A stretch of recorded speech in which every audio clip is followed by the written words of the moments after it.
lesson 12.5. Now there really isn't anything new with 12.5. We're still looking to be able to find the formula for the volume of a prism. And we already talked about the formula is length times width times height. But this is how you're going to see it most often.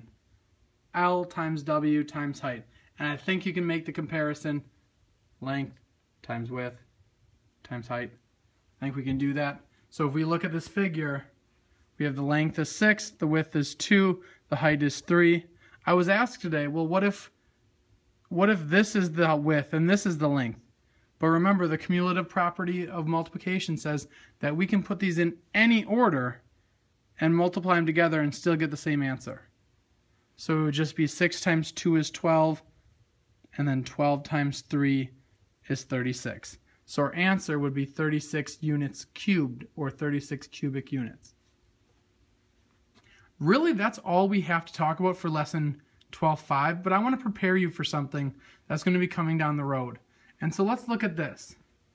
If we have two units, two rectangular prisms, and we take this top one and stack it onto this bottom one. To find the volume of them, all you do is find the volume of this one, then find the volume of that one, and then add them together. Times that you'll see this is if you have boxes and you're stacking them on top of each other, like when you're moving or something, and you want to know how much space do I have? Well, it's this one plus this one plus this one. You just keep adding the boxes, and then, multiply to find the volume of the box, and then add them together with all the boxes stacked on top. But this one's a little bit trickier. When you have a box and then you put something inside of it, it's different. So if this box gets moved all the way inside of this cube or this rectangular prism, you still do the same thing where you find this and then you find that. But now you have to subtract them. And let me explain why. If you have a fish tank and it's filled all the way to the very top with water, and you put a rock inside, what's going to happen?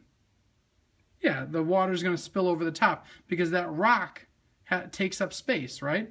And so that water has to go somewhere, so it spills over the top.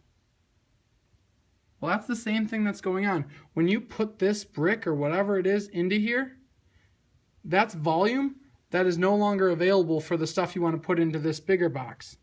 So it takes it away. And remember, when we say take away, we're subtracting. So let's look at today's guided practice. If we have a cube here that's side length 3, today we learned the formula of length times width times height. So we do 3 times 3 times 3, and we get an answer of 27 units cubed.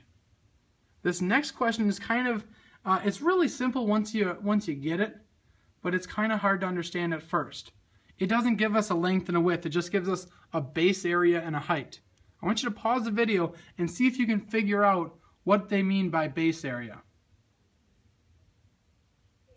Right, the base area is going to be the bottom. Remember, to find area, it's length times width.